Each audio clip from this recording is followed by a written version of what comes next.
Welcome again to Life with Jennifer, my viewers and my subscriber. Welcome back to this channel.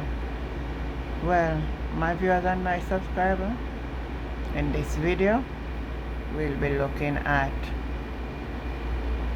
Elaine Thompson Herah, who did not make it in the 100 meters final to be a part of the World Championship, but she's declaring that she is still the fastest woman on the planet.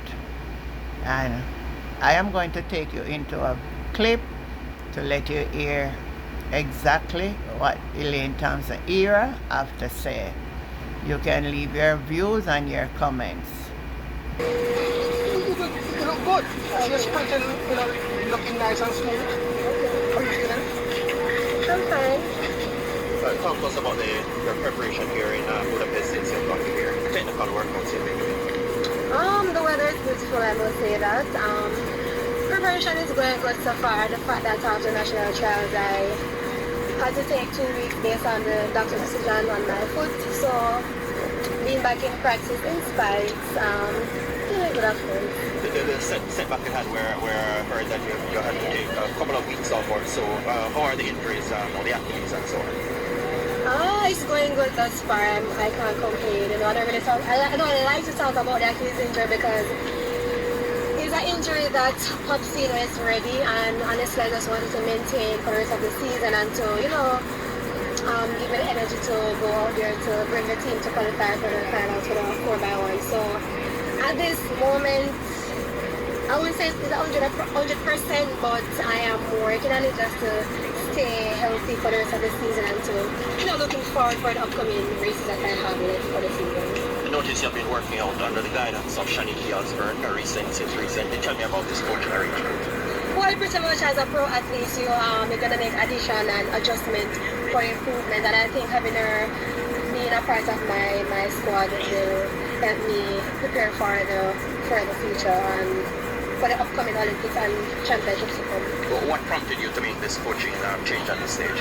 It was something in my mind from a year and a half now, wanted her to come on the team, and I think after the trials I said, okay, why not call her to come to be a part, feel her out now before we start the 2024 season. So I think working with her now, prior to the end of the season, I think it could give me more decision to see if I really want or stick with her for the rest of the years to come or stuff like that. But I'm just working with her for the moment, and if that's what I like and based on how she works and if her works can bring back the speed, okay, I don't have a problem having her on my team.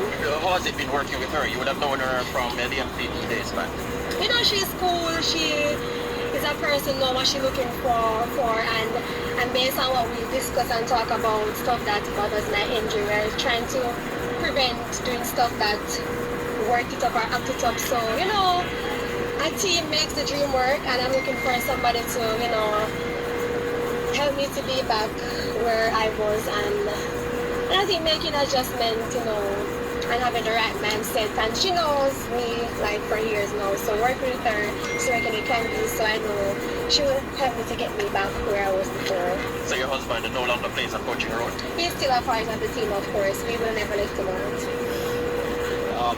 Obviously you've had a really difficult part of the season because of the injuries and the build-up in that short time between the championships. Do you feel that the injury, well, health-wise, better now than it was when you kind of started the 100 meters late? My injury is very frustrating, I must say, and it always ups up when I'm supposed to open my season. I don't know why, but it is a part of the sport, I must say. I try to always manage it the best I can, but it's a part of my story. Everybody's story cannot be the same, and I think I would have a different story from everybody. It's just very unfortunate I'm not able to participate in an individual event this year, but the fact that I've been struggling this season, I think I have speed in me, but because of the injury, that prevented me from doing that, you know. National trials tell me that I still have a lot because it took me 2 weeks to prepare, and I got a level 0 and level 1. What if I had gotten more work into that? I probably could have booked my spot individually, but, you know, God puts you in places sometime, you know, to prepare for something that is coming big, and I know and I can feel that something bigger and better is coming. And I'm just gonna be patient and wait for what God has in store for me, even though this season was a test, and sometimes it's forced you to give up, but I think I'm tougher than that, and I take my time to cry and to let it out, but I'm fine now, so yeah. Would you ever consider going back to school, Francis? No, I won't. Well, obviously now the preparation is now for the 4x1. How well do you feel to make sure that you'll be able to help Team Jamaica get the gold, as considering that, you know, last year was not possible?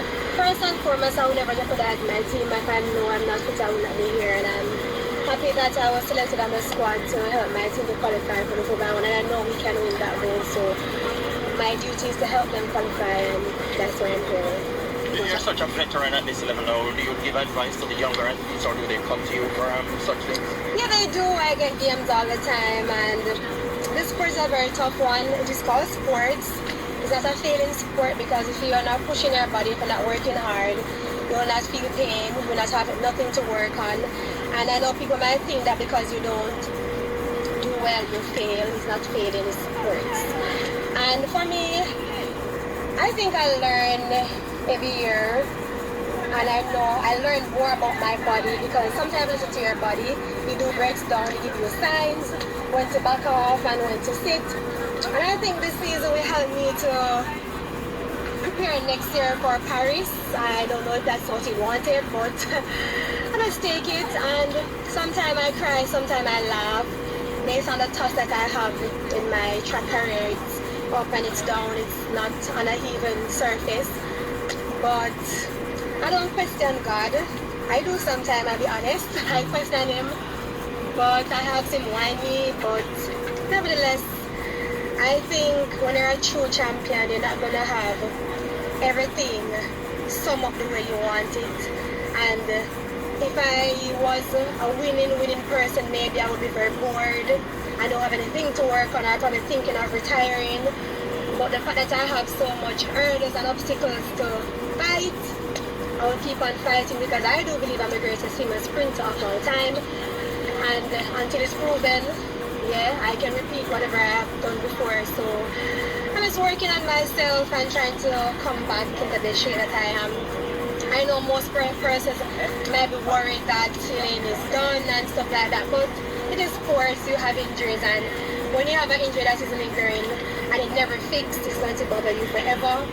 But my main objective and goal is to always maintain with the best of my abilities, you know. Yeah, and just continue to be a motivation for younger boys and girls, and you know, nothing in life that is not challenging that you cannot face. And I would just say to them, just continue to stay focused, work hard, never say never.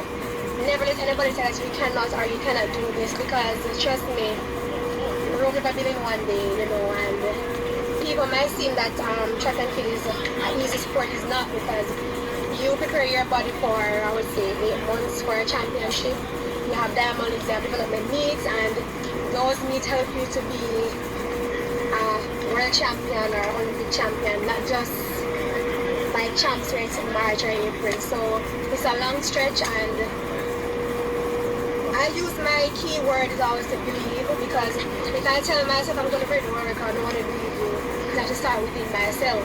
And I write down my goals and my aims and aspirations, what I aspire. And I always work towards them, and just continue to believe in yourself and always put God first.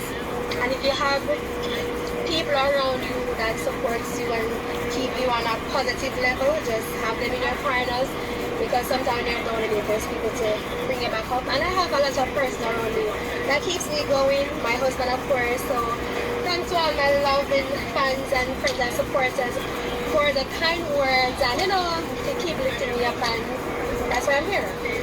And I believe with all my heart that Elaine will be back.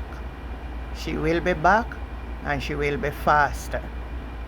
Some of you that subscriber, remember to keep like, share, and to subscribe to Life with Jennifer JM. Thanks for watching.